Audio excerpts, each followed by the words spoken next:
ভারত কি আমাদের কখনো সংখ্যালঘু ইস্যুতে সবক দেওয়ার যোগ্যতা রাখে?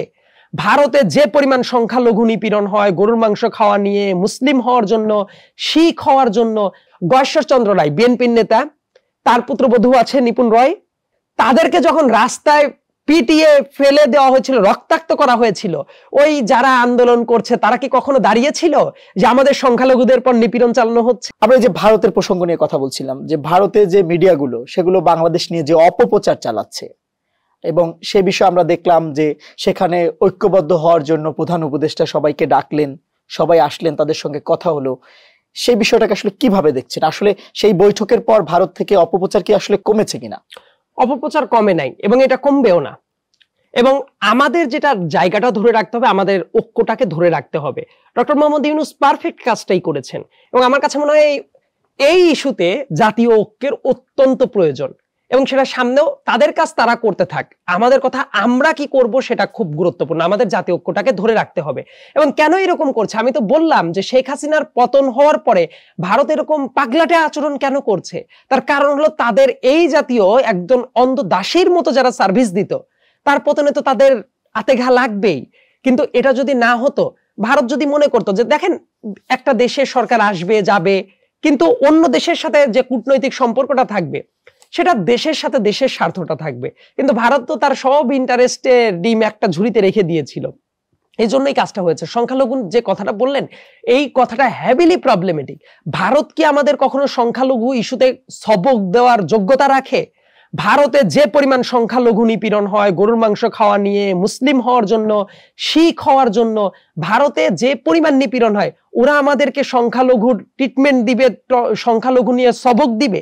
এমন কি মনে আছে? ওদের দেশে তো ইন্টারনাল ডিস্টারবেন্স অনেক বেশি। সো ওরা তো কথা বলার কোনো যোগ্যতাই রাখে না। নাম্বার টু, যেটাকে অনেক ক্ষেত্রে সংখ্যালঘু হিসেবে পোট্রে করা হচ্ছে, এই ব্যাপারটা যে গুজব এবং অনেক ক্ষেত্রে সঠিক না, সেটাও আমাদের বোঝাটা জরুরি। একটা উদাহরণ দিই তাহলে বুঝতে সুবিধা হবে। রিয়া গোপের কথা মনে আছে? ছোট্ট একটা মেয়ে, ওই যে ঘরের ভেতরে খেলতে গিয়ে শেখ হাসিনার যে পুলিশের গুলিতে মারা গেল আন্দোলনের ভেতরে। রিয়া গোপ যে মারা গেল সেটা তো শেখ হাসিনার পুলিশের গুলিতে মারা গিয়েছিল, তাই তো? হাসিনা পতনের পরে অনেকের ছবির সাথে রিয়া গোপের ছবি নিয়েও শাহবাগে সংখ্যালঘুরা দাঁড়িয়েছিল, রিয়া গোপের ছবিও ওই জায়গাতে ছিল। যে তার মানে সংখ্যালঘুদের পর নিপীড়ন হচ্ছে। এইটা কি 5 আগস্টের পরে অন্য সংখ্যালঘুদের সাথে রিয়া গোপের ছবিটা কি আসতে পারে? পারে না তো, কারণ ওই ছবিটা কাকে আক্রমণ করা হয়েছে? ওটা তো শেখ হাসিনার পুলিশ মেরেছিল। আবার একটা জিনিস দেখেন, যদি সেটাই হতো, গয়েশ্বরচন্দ্র রায় বিএনপির নেতা, তার পুত্রবধূ আছে নিপুণ রয়, তাদেরকে যখন রাস্তায় পিটিয়ে ফেলে দেওয়া হয়েছিল, রক্তাক্ত করা হয়েছিল, ওই যারা আন্দোলন করছে তারা কি কখনো দাঁড়িয়েছিল যে আমাদের সংখ্যালঘুদের পর নিপীড়ন চালানো হচ্ছে? গয়েশ্বরচন্দ্র রায়কে সংখ্যালঘু হিসেবে পেটানো হয় নাই, হয়েছিল একজন রাজনৈতিক ব্যক্তি হিসেবে। কাজে রাজনৈতিক ত্যাগের কারণে কি হচ্ছে নাকি সংখ্যালঘুর কারণে হচ্ছে, এটা আইডেন্টিফাই করাটা জরুরি। আরেকটা ব্যাপার আমি আইডেন্টিফাই করে বলে দিচ্ছি।